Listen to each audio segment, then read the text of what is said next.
Hello and welcome to episode 2 of the Wake Up podcast.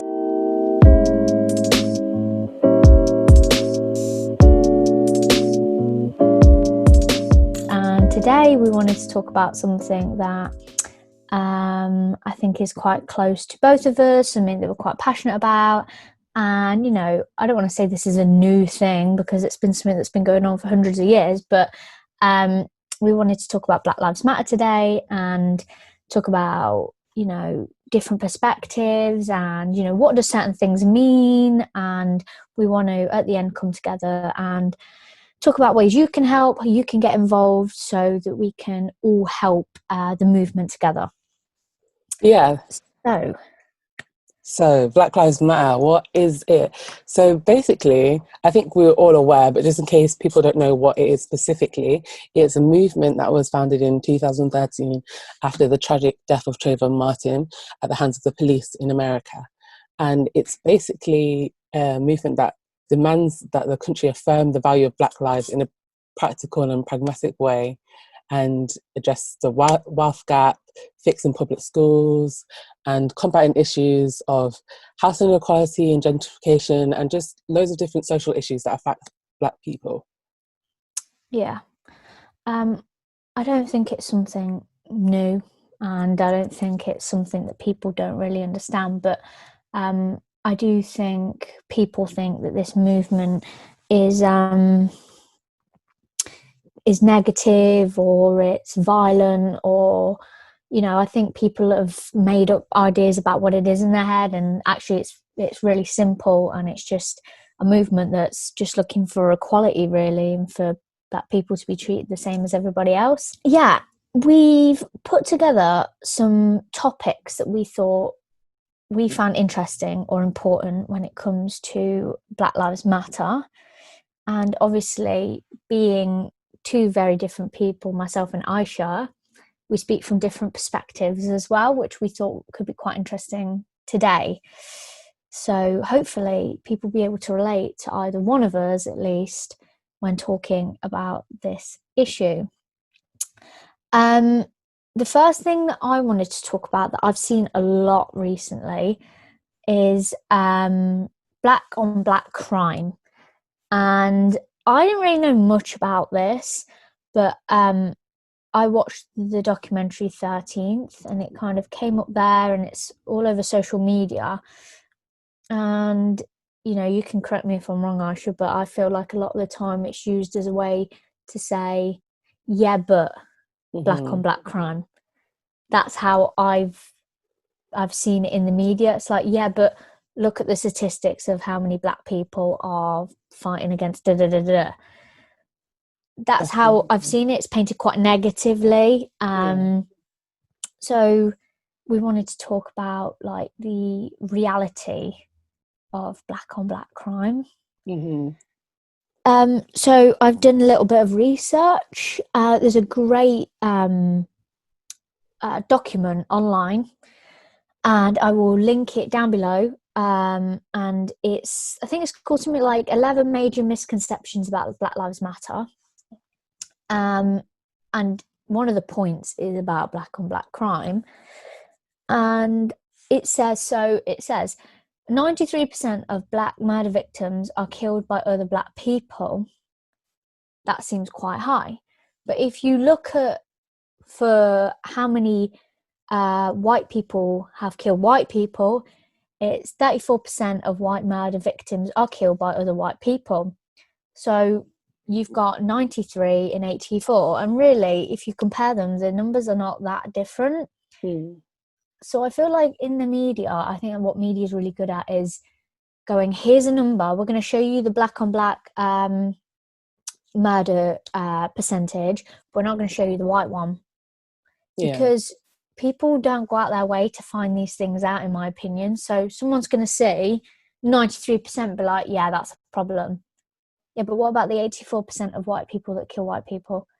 Literally, yeah. I think it's definitely used as a tactic to distract people, and people trust these news sources that we have in our countries as like their main source of news and what's true and what's fact and what's real. but we're not getting all the facts. So when people see this, they think, oh, okay, that makes sense why this is happening, almost as a justification as to why Black people are facing so much discrimination and so much, just And, violence. it paints them out to be violent people, doesn't it? Like, you see Yeah. that number and, I think we're not very educated, which is something I'll come on to in a bit. But I think because we're not so educated through, I think, people in power, they're not bothered. They don't care about these issues being taught, which therefore leads to ignorance. And then when people get older, they don't want to go out and search it themselves. No. Again, because they have that privilege. If they don't want to find it out, they're not going to find it out. So when something's handed to them, here's your percentage, they're just going to take that for face value before finding out, well, if that is the case, why is it? And what is the white on white crime? Yeah. They're not that different. And also, like you were saying with media, I saw a video on Twitter quite a while ago, and it was about how all media is so similar as well. It's all constructed so similar. Yeah. So it had a video of each news report about like the same, it'd been about the same news story or whatever it was, and they put them all together and it was like word for word the same. Yeah. And I do feel like media is not, it's out there to control us. I'm not trying to cause a conspiracy, but I do think things are worded very specifically, and that can also be quite damaging for these movements and these communities. I do think we're just given things. I was just gonna say we're given things, and I think a lot of people just take that for face value before going out and finding out the reality of what that news story is trying to tell you. Yeah, 100%. That's so true. Because I saw that video as well, and it's literally word for word. And there's a statistic, and I think there's a similar one for the UK as well, but that all news companies and news channels are owned by the same company, like one overarching like company that owns them all. So then you can see how the bias and the influence of that one company affects all the different channels in America and all the different communities, no matter rich or poor, they're all being fed this same narrative. And if it's not 100% true, I mean, news is never going to be 100% true, but as, reflective as it can be of what's happening in society, then it's going to have serious effects on communities and people and how they perceive Black people in different communities. Yeah. So I think that's a really important thing. With like the black on black crime, it definitely is a tactic that I think is used against the Black community. When obviously, we've just discussed that the difference between white on white crime and black on black crime is really not that different. And again, it creates this sense of that these communities have a crime problem. Now, something that I had to think about, how do I word this correctly and with educational thought behind it, was, so for me, when I've been watching these documentaries and doing this research, there has come up time and time that there is a crime issue. And I was like, well, how realistic is that? Is there a crime issue in the Black communities? Or is it something I'm being fed by these media outlets and people that want you to believe this? And I don't 100% agree, but I think, there are statistics to support that there is crime in Black communities. But why is that? That's what I want to know. Why is that? So when I was researching and watching these documentaries, these Black communities are at a huge disadvantage compared to white communities. So, when it comes to pretty much every aspect in life, whether that be how much they get paid, where they can live, the housing they can afford, the schools that they can attend, the healthcare that they can get access to. So let's think about it. No matter what your skin color is now, say for example, I give you one of the lowest pays, I put you in a place where all the housing, you can barely afford it, and you've not got great access to education for yourself or your children. What are you going to do realistically? If you have nothing, what are you going to do? Well, if you've got to feed if you've got kids, you've got to feed and stuff. Well, what are you going to do? This is Mhm. what this is where these ideas of crime in black community comes from, because they're at a huge disadvantage. Yeah. If you've got nothing and the systems in place are against you, what do? You've Mm. got no choice sometimes, but these people are, they're being forced into, a cyclical cycle of getting stuck in crime sometimes. And I'm not saying this is everyone, but there is a part of the black community that is majorly at a disadvantage. Yeah. And if that was you and your family, if it was me, and if I had to do that to, survive, then that's what you've got to do, isn't it? And I 100%. think Yes. that's where one of these stereotypes that black people are criminals, and there's other ways that I'm going to talk about in a bit, but I don't know what your take on it. That was my take on all my research was, you know, these people don't have access to basic things. Do you know what I mean? Like Yeah. almost basic human rights that, Yeah. they should be paid equally. They should be able to have nice, affordable homing in good communities. But again, we push these people, I think, out, almost outcast them. Yeah. And, what choice have they got at the end of the day? And, I don't know what percentage of communities this is that I'm speaking to, but it's part of the document that I was reading online as well. It says, these black people are disproportionately poorer, more likely to be targeted by police and arrested. Mm. They're more likely to attend poor, failing schools. They're less likely to get paid as well. You know, how, especially when they're being targeted as well, it's just they're completely at a disadvantage. Yeah. And this is, they are reduced sometimes to have to lead a life that they don't want to live. That's 100%. how my research that's how I kind of wanted to try and word it, but you can fill anything in. Yeah. No, definitely. I think you're 100% right, because obviously when you have black on black crime, you have to look at the root of it. And Mm, it's not a coincidence. You have to look at the system that allows this to happen as well. mm, And when you have a system, a government system that is so mm. like built up against black people and have the Yeah. stacks like against them, Mm, then of course this is going to happen, and it's going to come in never ending cycle, like you said. yeah. So they don't get as good education system, they don't get hired as easily, they don't get paid as much, so it's Mm, going to drive them to a life of crime. And then because that those stats are high because of these reasons from the system, yeah. then the next generation are going to suffer the same things, and it's just going to Yeah. go on and on and on. The cycle doesn't break for these people, does it? No. And Yeah. I can speak from things that I've seen as well. Like, this isn't technically about black communities, but just in terms of crime, when you see that life and you're involved from it from a young age, Yeah. you know, I'm sure the statistics to support that, that cycle does continue on. And especially if the cycle isn't breaking, say you have this family and this person is put, the mother, the father, the whoever, the parent is pushed to crime. If the system doesn't break and allow that child for a good education, to be paid well, to have good housing, to have good health care, well, then that's just the lifestyle is going to continue. Mm. And I think this is one way that,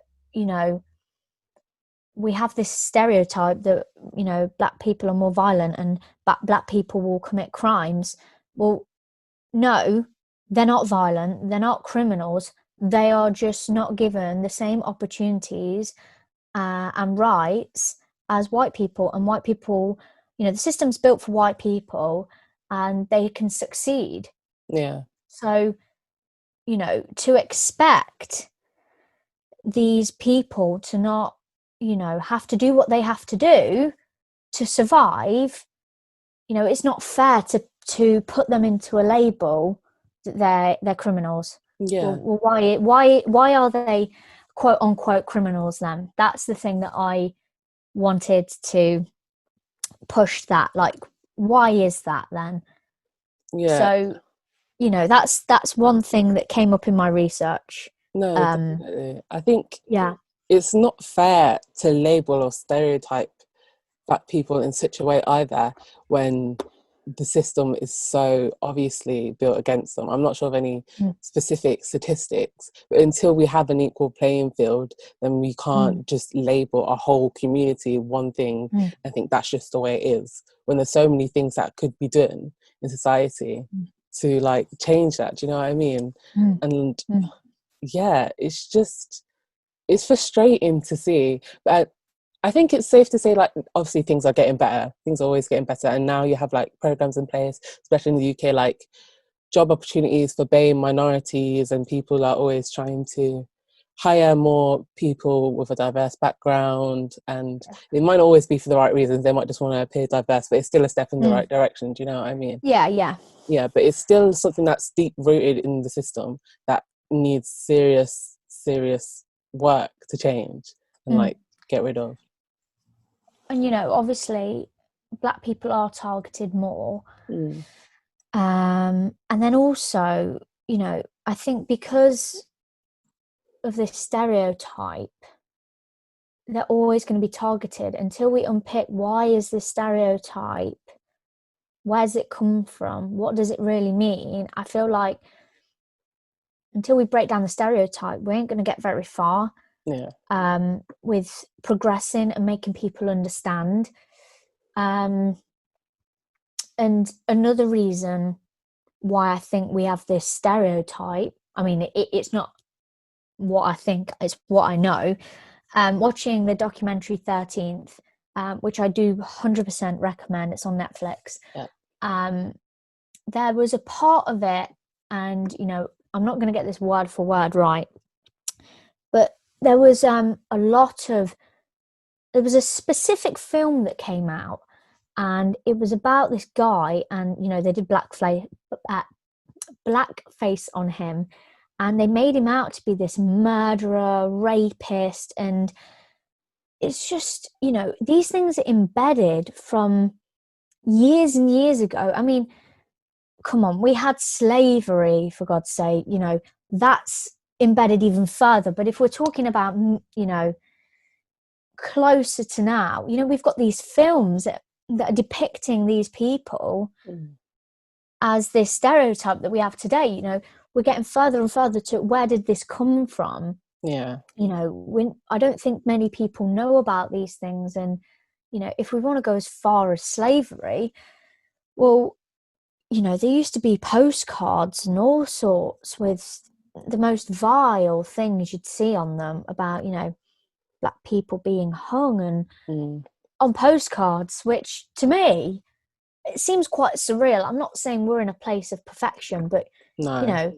I can't imagine, you know, going to a shop and going, yeah, I'll have that postcard.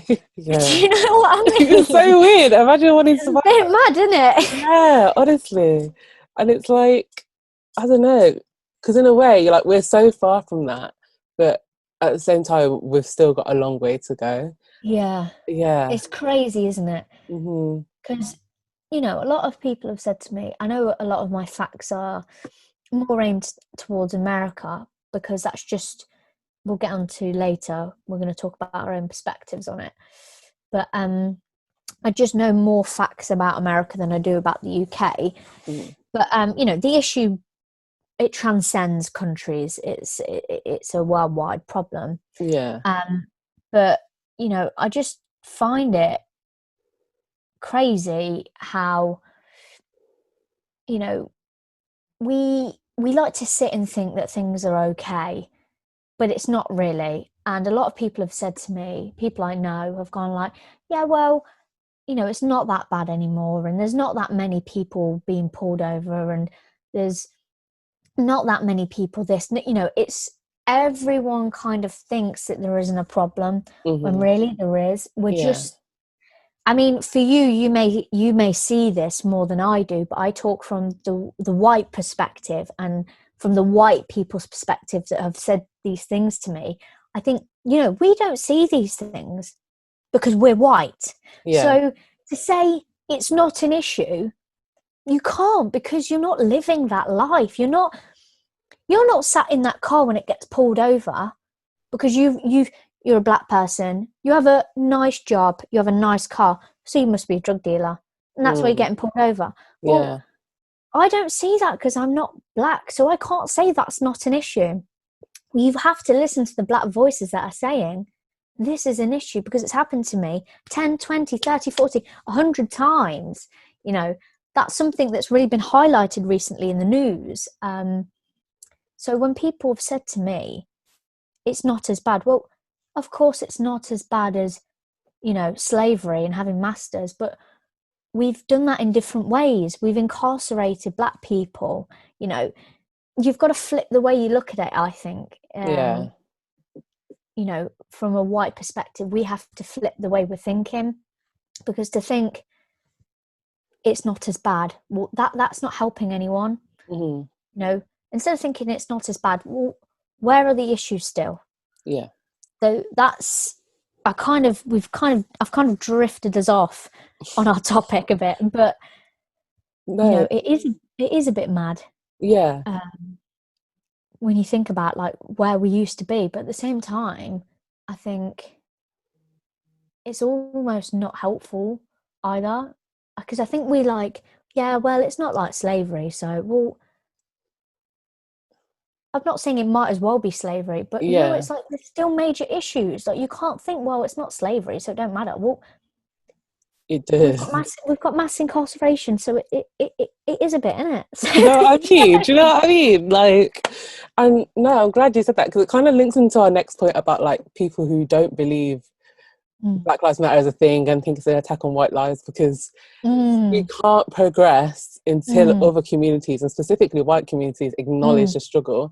And Yeah. as well as you said, like white people will never be able to understand, they'll never like know how it feels to be sitting in that car, etc.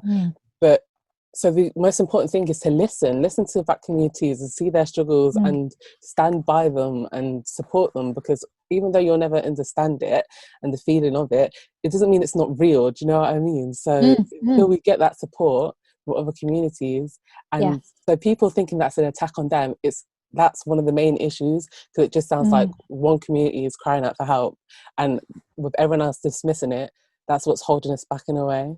Yeah.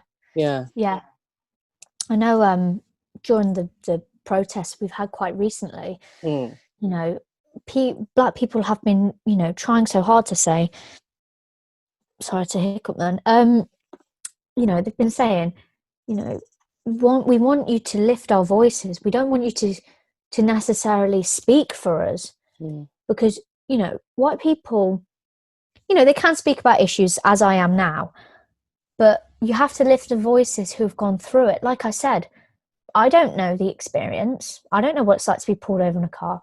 And I got my first car recently, and with everything happening, I sat down and I went, wow, I've not even thought about being pulled over, nothing. And I read a tweet saying I got my first car and my dad sat me down, told me every way to make sure if I got pulled over, the police officer knew I wasn't a threat to them. Yeah. And I thought, wow, like, my parents haven't had to do that, or they've probably given me more lecture of like, make sure you don't turn them corners too fast, or, you know.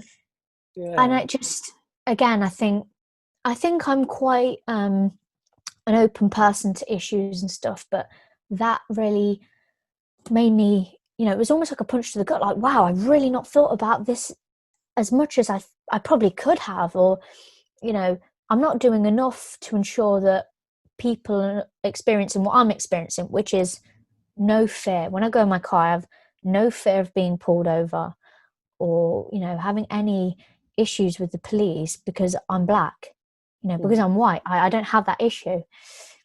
So I'm drifting off from my point, but again, we have to lift the voices that are saying these things, because, you know, I don't know. I'll never know. I'll never understand.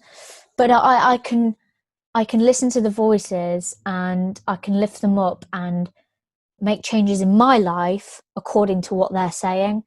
And I think that's really important when it comes to white privilege. That is your privilege to listen, isn't it? And you know, it can be your privilege to, you know, white privilege. You can ignore that if you wanted to. But, you know, put your white privilege to good. That's what I think. There's so many ways of, no, don't become a white savior. Yeah. But, you know, you have the power to do things. I have the power to lift the voices up if I want to. So why not do that? Yeah.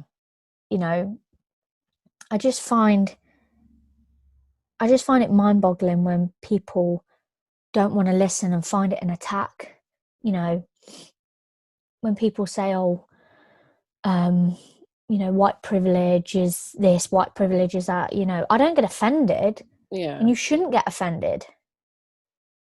It's just about the truth of it, isn't it? You know, Yeah. And the this may be system. like drifting off on a tangent a bit, but like you just said about white privilege and people who might get offended by that white guilt, that's a Mm, thing that I think is holding people back. Like, yeah, think, oh well, I'm not racist. I don't have privilege. Like, it's not a bad thing to have privilege. You didn't ask for that privilege. You didn't say, oh, we're better than black people. But it's just something that's yeah, been ingrained into society. So, yeah. like, you have to acknowledge that you have it, and I think that's Mm, something a lot of people struggle with. But mm, that's why education is so important. We need to acknowledge it. And then once you mm. acknowledge it, then you can use it for good and eradicate it, get rid of it, and we can work towards an even playing field. Do you know what I mean? Yeah, I think as well with this whole "I'm not racist," but Mm. is a big thing as well. But You know, and I really don't like it when people say I'm not racist because I have a black friend. So you know, that really it's like, oh right. that one gets me, doesn't it? Do you know what I mean? Because the Mm-hmm. thing that annoys me is like I know some people, you know, some of their black friends. I've I speak situationally to things that I've heard and Yeah. experienced, but I know some people are like, yeah, well, I can say the N word because I have a black friend and he doesn't mind. Okay, well, that one black person might not mind, but the rest of the black community as a whole might not appreciate you using the N word, which is a word that was used to, you know, I don't know how to explain what the word means. I think everyone knows what it comes from, you know, from Yeah. slavery, from, you know, uh, incarcerating these people and forcing them into the most unspeakable things. That Yeah. word was used against them. It was a derogatory term used against them, and they couldn't do anything about it. You know, it is not a white person's place to use that word. No. I think a lot of white people get confused when black people use the word because they're like, well, it's a derogatory term. You know, so you know, why are they using it against themselves? Mm.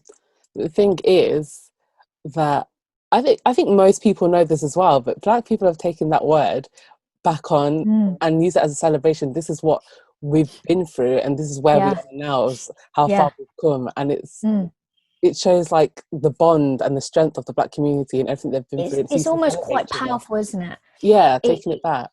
It's not the same thing, but speaking from a woman's point of view, you know, it's like, you know, when women are called, oh, you're a bitch, you're a slut, whatever it is. Yeah, Well, you know, when women take that word and go, yeah, well, I am. yeah. I'm a It's the bad same beat. thing. It's taking the word and empowering themselves to be like, yeah, I can use it because it's my word now.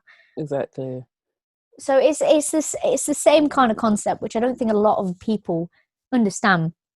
Which is why I think, again, I think it's lack of education, but also if you're not educated through the system, unfortunately, you know, you're going to have to go out there and you're going to have to do research yourself.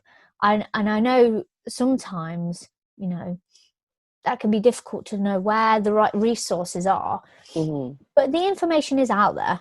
Yeah, Um, and I think black people saying the N word isn't really that confusing of an idea of a concept, well, however you want, however I should word that, but do you yeah. know what I mean? Hmm. Um, and I think that's where, you know, that whole, yeah, but I can say it because they say it.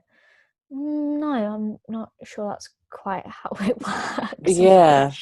And unfortunately. it's weird because, like, you see young kids even today, like, how many TikTokers get cancelled for saying the N word? And Mm, it's weird how, like, only now we're picking up on it because we were saying, like, when we were younger, it wasn't even something that we thought Mm, twice about, yeah, and that was ingrained into us. We didn't really know the meaning, and yeah, it's something that we didn't pay attention to. But it's good now mm, that as each generation is growing and learning, that when we see that, we call that out.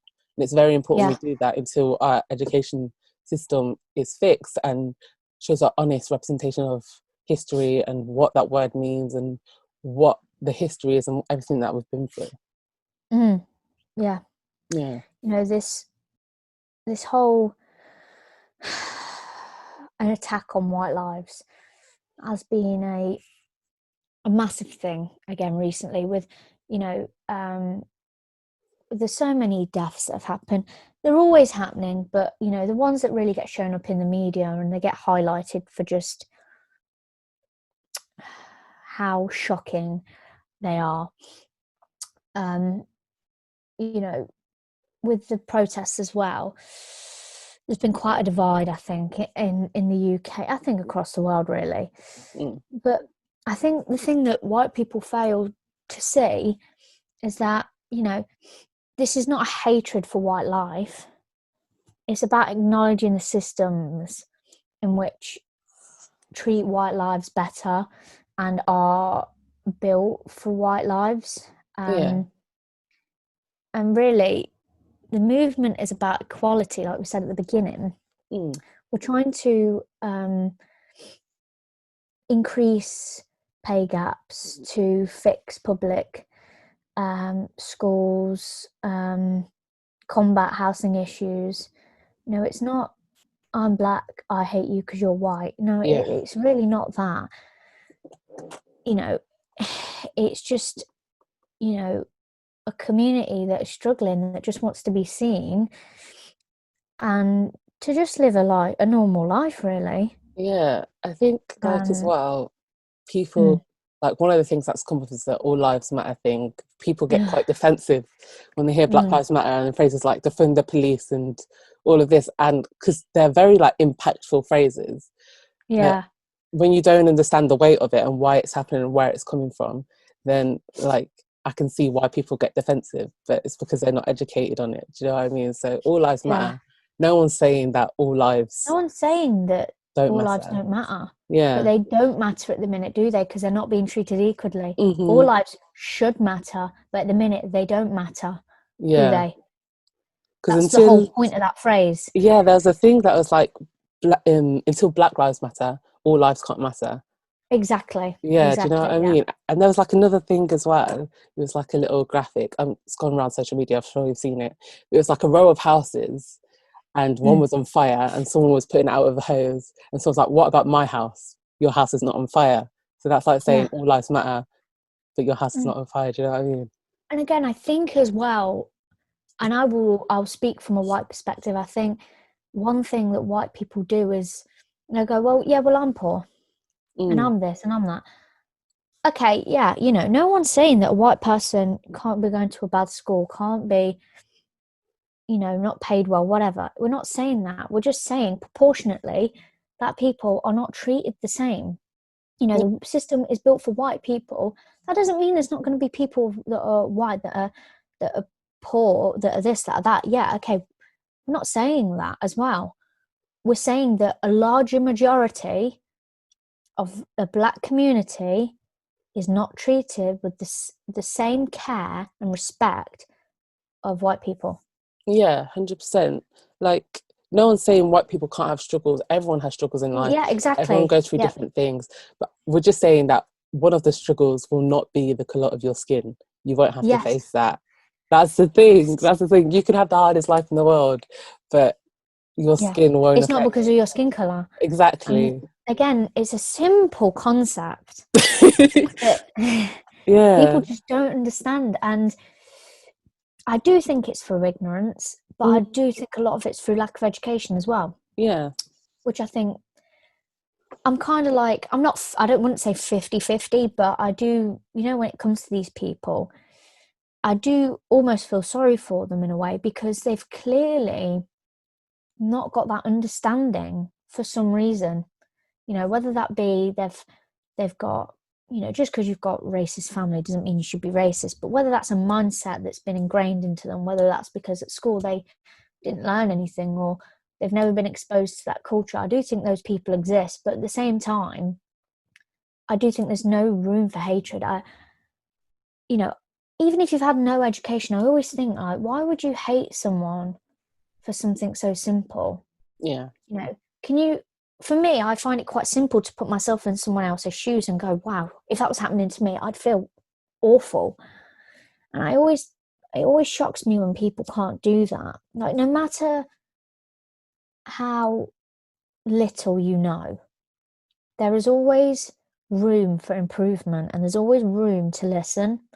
Even if you know nothing, you can always listen. So you know, I do think we have systems, like we said, that they're not catering to Black people, and I think especially one of those ways is through the lack of education of everybody else about Black struggles and Black history. But yeah, I don't know, it just shocks me how is it empathetic? Empathy is when you put yourself in someone else's shoe, isn't it? Yeah. How there's a massive lack of empathy towards the movement sometimes. Yeah. I think, there's definitely a massive lack of empathy, because obviously people are not familiar with it through the lack of education, and they can't ever see themselves in that position. But something that's really been like lifting my spirits recently is the younger generation and their like surge of empathy and the support from petitions and protests, etc. So I think that's something that we can look onto the future and like be hopeful about. And hopefully the education system changed, because I know our personal experiences when we were growing up, they were very different, and we wouldn't notice it either. Like, we only realise it now looking back, but when we were growing up, we didn't know that we were living in a time, obviously, where discrimination was still a thing and we didn't get equal representation. Do you know what I mean? Yeah,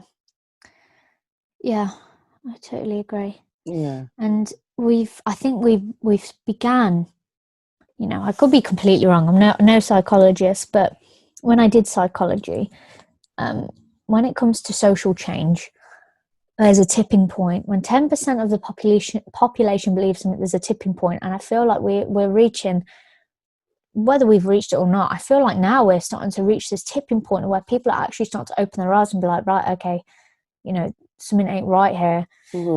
Because, you know, I mean, it's not been in the media very much, but there's still protests going on in America. 100%, and in some parts of the UK still.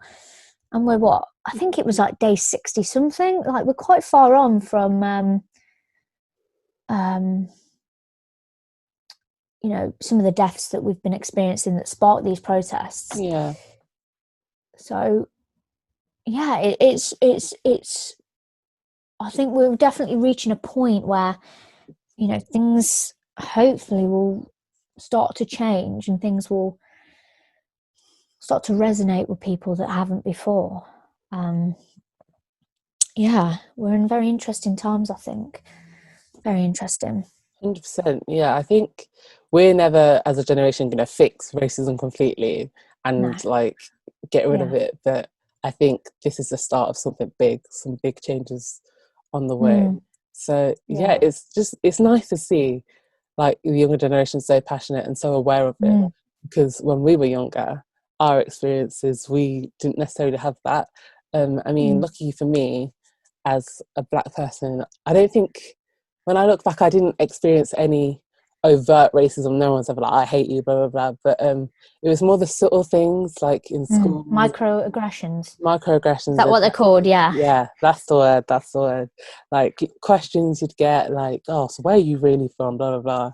And before, I used to wear the headscarf. People were very interested in my hair. They would touch my hair. I mean, I'm not gonna lie, I love the attention. I cried. I was like, yeah, man. Yeah, but yeah, I feel like, you obviously at a young age, looking back now, you probably see how actually, you know, those are microaggressions. But back then, you probably didn't realise, like, actually, those things. Not, you know, this isn't my place to say, but, you know, you might have not realised how negative those implications were back then. the depth of it, yeah, because we were just kids. We were just like grown up learning about each other. And obviously the Yeah. people that did that, they didn't know the depths of it either. Mm. It's ingrained in them to like not know and not be educated on it, and Mm. in a positive way. They were just very Yeah. curious, and yeah, it was almost like a gimmicky thing. But Mm. yeah, when we were kids, we didn't know, and I wasn't aware of most of the things that would be considered racism now. Like there's a lot of things that Mm. I wouldn't tolerate now that I did when I was Mm. younger. Yeah, there's a lot of things I did when I was younger that I wouldn't do now. Yeah. So mine's the opposite for you. Mm, yeah. But yeah, no, definitely. In terms of, we've started to talk about, like, our generation, things are changing, and what's the new goals. Something that I thought was very important we mentioned was this idea of defunding the police. What does that actually mean? Because a lot of people are like, you can't defund the police, and what about these people's jobs, and all this stuff. And even at a point, I think, again, this speaks to my white privilege. I was like, well, how is that going to be possible?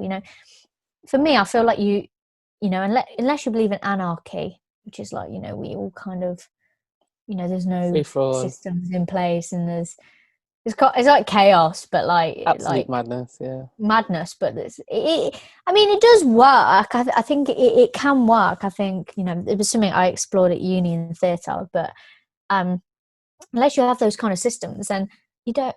I feel like you do need the police, but we live in a system where I don't think we need the police, but we do need. This is what my mental battle was the Yeah. other day. I was like, well, how can we not have the police? And when I started to research it, it does make a lot of sense what they're saying, and I do agree, 100%.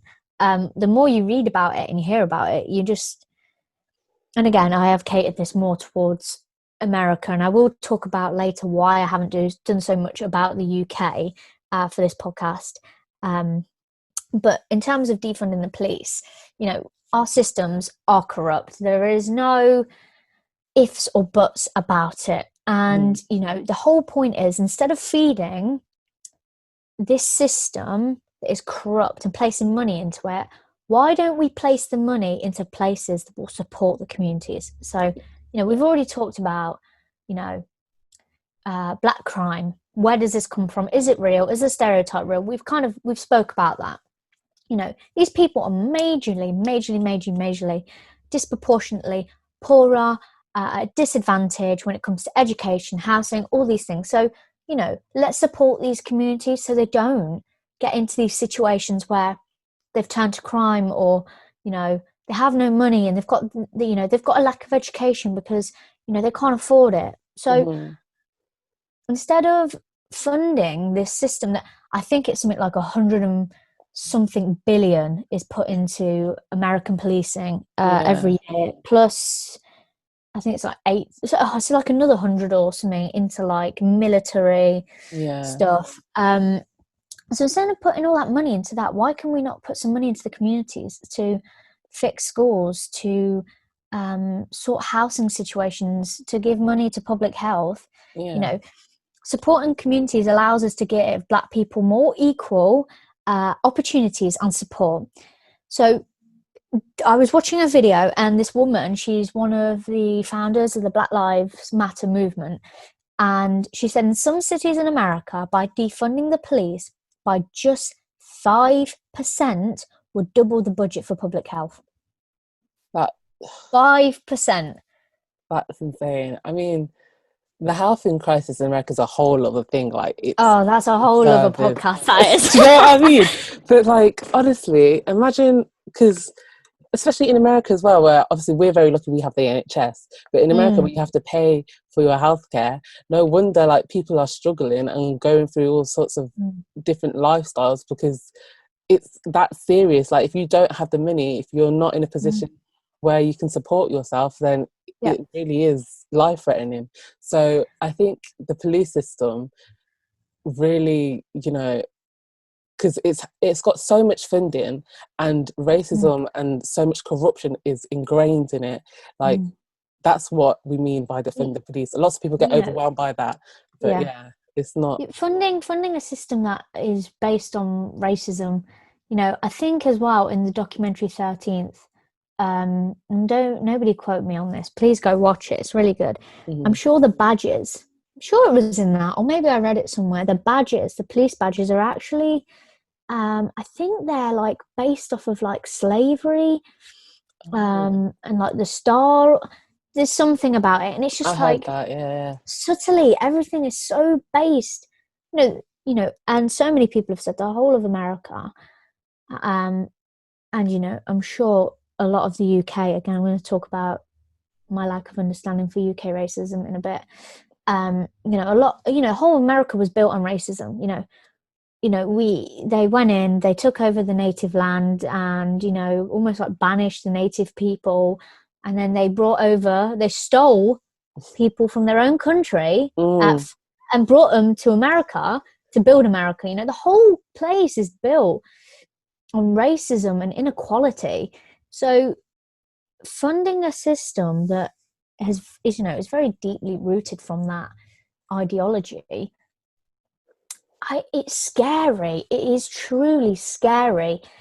And I always say I'm so, and again, this speaks to my privilege. And I always say I'm so happy I was never born black in America, because when I feel like, when you hear these stories, I'm thinking, God, I would be so petrified to live in America.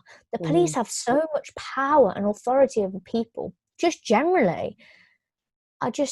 It's genuinely scary. And the how much military stuff is in that police as well, the amount of guns, and I mean, we've seen with these protests, the things they're wearing, and yeah. the tear gas.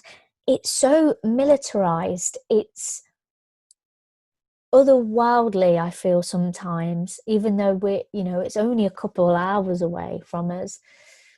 It feels, I don't know, it's a very strange system in my eyes. So I just think it is a no-brainer to put some money elsewhere. And surely you take a bit of money out of this pot for the police, you put it Mm, into the communities, and surely crime numbers will go down, whether that's for black, white, whatever, people of color, white people, whoever it is. Surely crime will go down because you support your communities. It supports everyone else. yeah. You You'd put think you put you put something into the people, it actually supports the country. that's the thing. And that's what always baffles me. And this isn't just a America issue. This is a worldwide issue. Yeah.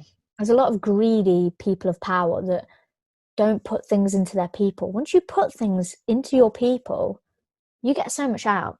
Yeah. You get less crime. You get better education. You get all these things. And I do think sometimes these people, they don't really care, do they? No. I mean, Um, it makes sense, doesn't it? If you support people and help mm, them live a better mm, life, that there will be less crime. You'd think that's a mm, simple thing to understand, but mm, apparently not. Um, yeah, I don't know. It's very weird. mm. Yeah. It's it does baffle me.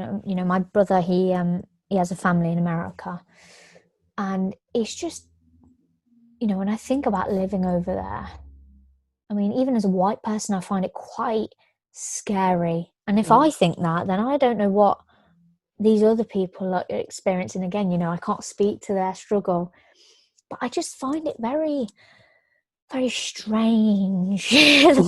It's a very strange place. 100%. Yeah. I Yeah, think it really is militarized, isn't it, over there? mm, it's scary. It's really scary. And obviously, it's not as bad as here in the UK, but there obviously is still a lot of racism in the Mm, UK. But what's crazy is that obviously we know so much about America, but when it comes to the mm, UK, more people struggle to mm, put it out. And I think one reason yeah. for that is because it's so subtle. Obviously, Mm, police don't have guns, etc. Blah blah blah. But mm, another thing is the media, because the media is where we get most of our like news from, and yeah. what's happening in the world. And obviously, the UK media won't hesitate to say what's happening in America because it's not their country, so they just want to give news. Mm, But when it comes to the UK, they don't want to present themselves in a yeah. negative way, and because that's Yeah. our main news source, we're not going to see the truth Mm, of what's really happening in this country. Like yeah. you see how many people got angry, like in the government, about that statue being pulled down in Bristol because of the protests. That just shows that people that value that statue over Black lives, it shows that it's deeply ingrained in our society as well, and that's not something we can ignore. Do you know what I mean? Yeah, in terms of talking about, I've been saying this the whole podcast, so I'll mention at some point why a lot of my facts were more about America. I mean, a lot of the resources I found or the documentaries I watched were more aimed towards racism in America. And at school I learned about slavery, but it was always American slavery. The UK has pioneered a lot of racist things. We were involved in slavery. We colonialized lots of countries, but we don't learn about that. And I drift off a bit, but it was a bit like at uni when I was doing theatre histories, and we learnt about Ireland and about what the UK did to Ireland, and the reason for the famine. We only let them grow certain things, sell certain things, and that's why they had these major issues. But you don't learn that in the UK. And I think the whole problem is the UK really does not like to take accountability for what it's done. And until really recently, we've only finished paying off something to do with slavery. Yeah, so taxes have been paying for it, was and in I 2015. read about that. Yeah, people were like, I think the UK government were paying slave owners money for not having their slaves anymore, and that was coming from UK taxpayers' money, and that's crazy to think about. That and people say there's no racism here. Well, like I'm sorry to tell hang on a you. minute. I hate to say it, but yeah. And I think there's still a lot more that I need to learn, and a lot of things I need to do when it comes to UK and its racism. But recently with all the protests, a lot of things have been coming up, and I've been reading a lot of stories of things that have been happening here. And just because we haven't got guns, it doesn't mean that our stories are not similar to America. There's a lot of stories that are very similar, and was it recently? Do forgive me, I'm really awful names and dates, but there was wasn't there a black boy who got his head kneeled on, his neck kneeled on in the UK?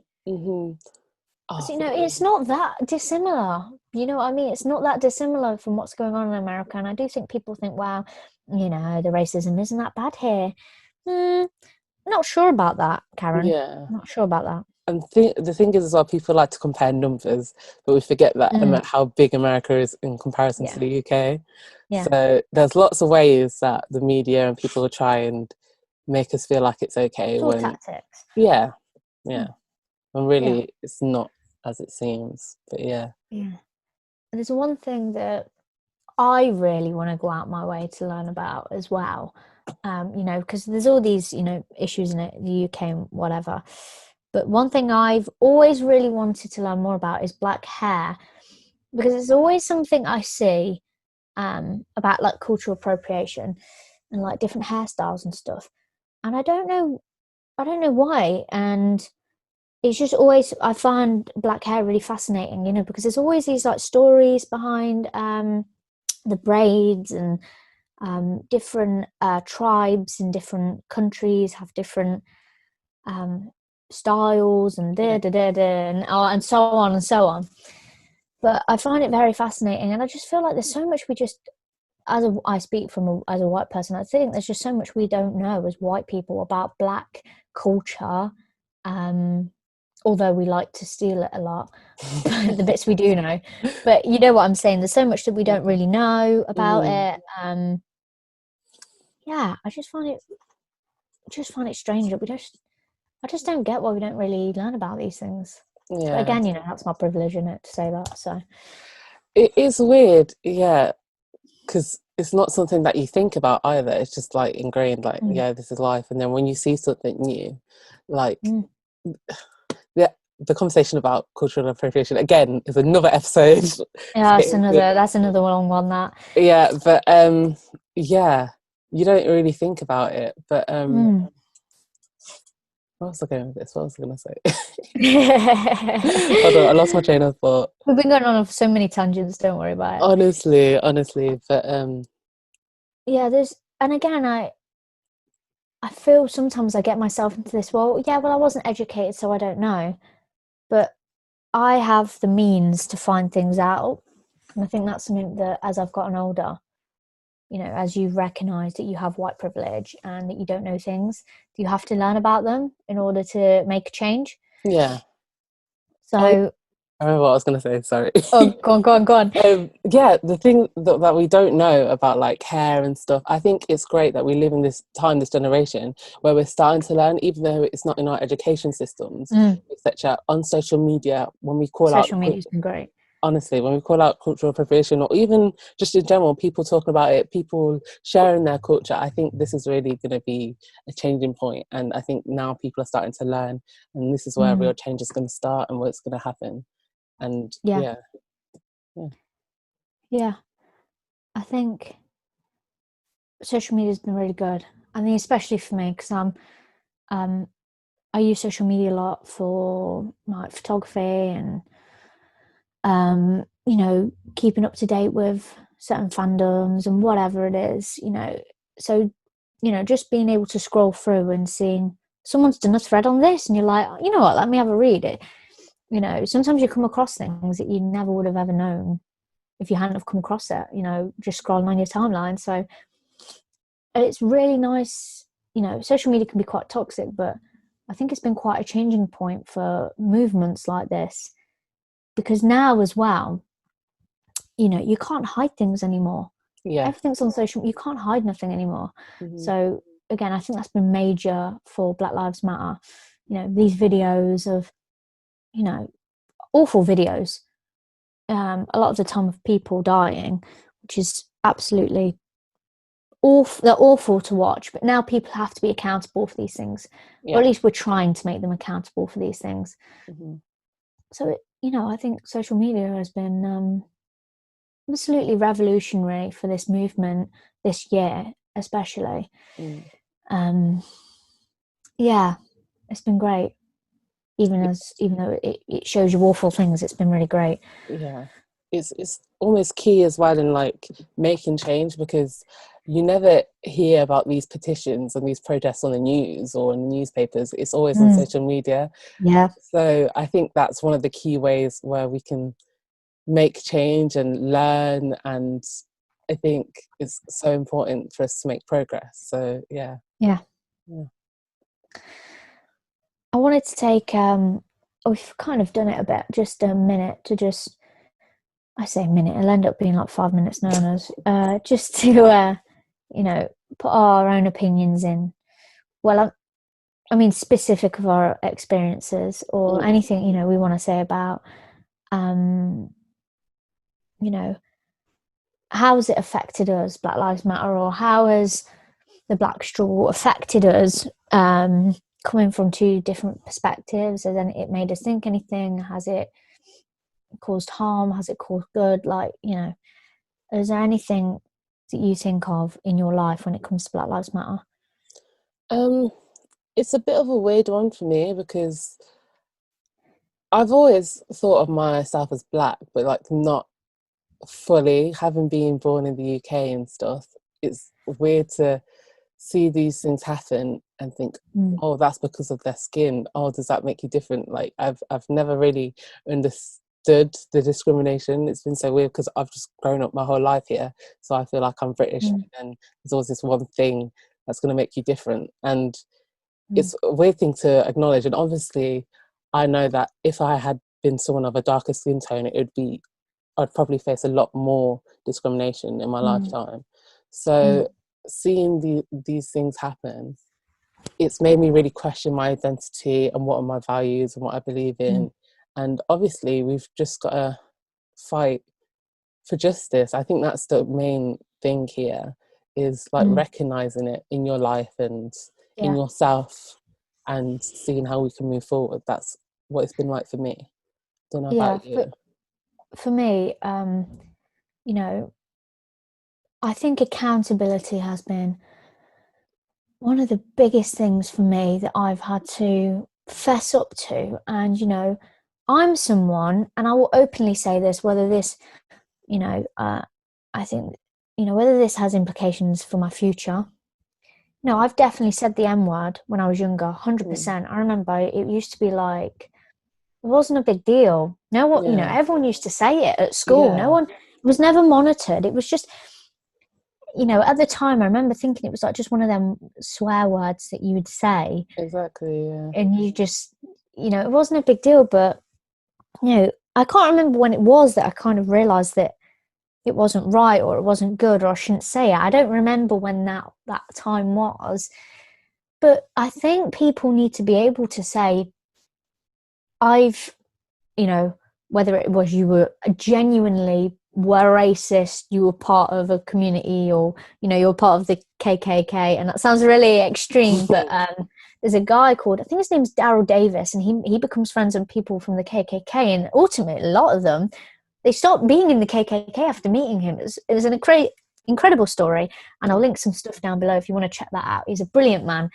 But whether it's as extreme as that, or as little as microaggressions, being able to fess up and go, yeah, I did that, and that's not right, I think is actually really powerful and important for the Black Lives Matter movement. Because until white people and other people, not just white people, are racist towards Black Lives Matter, I think there's a lot of, I think anyone can pretty much be racist towards Black Lives Matter, as long as you go, I've done this, this is wrong, and I'm putting my story out there, or I'm telling my friends that's not okay because I've done it before and I know it's not okay. Until we start doing them things, we can't make changes. Mm-hmm.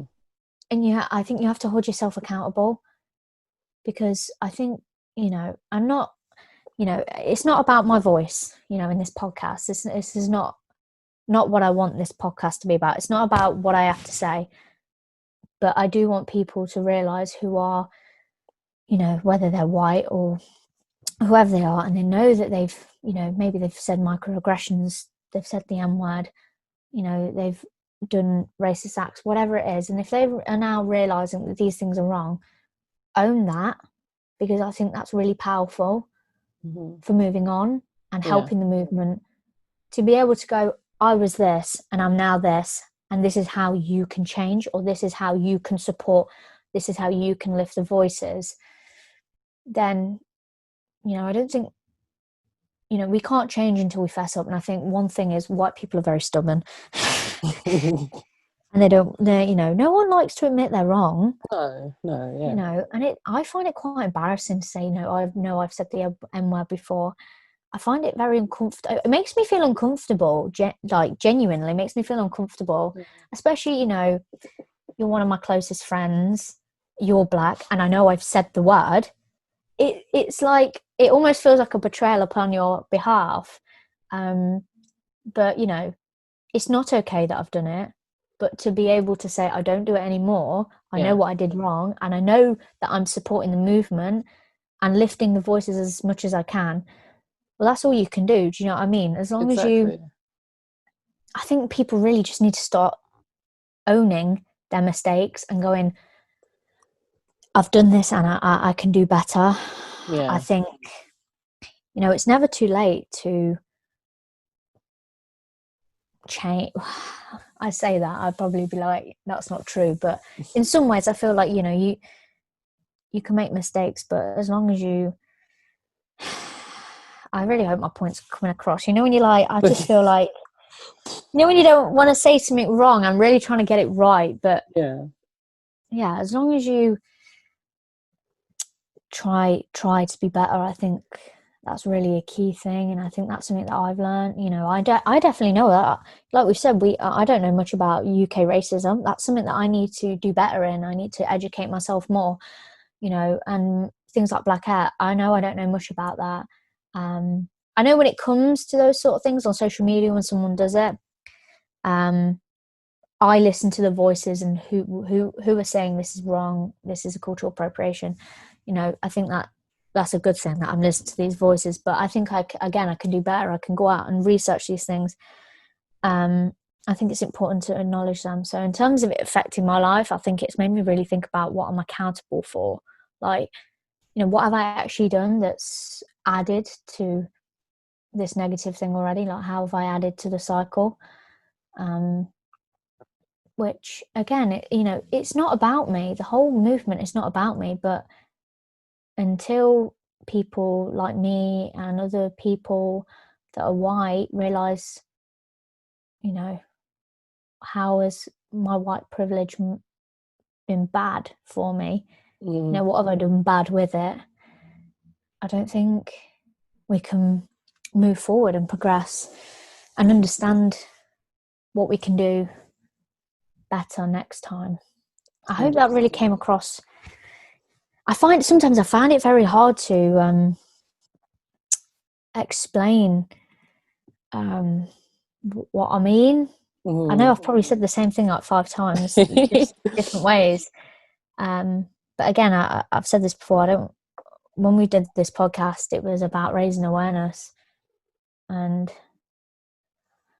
I don't want this to be I don't want my opinions to be what this podcast is about.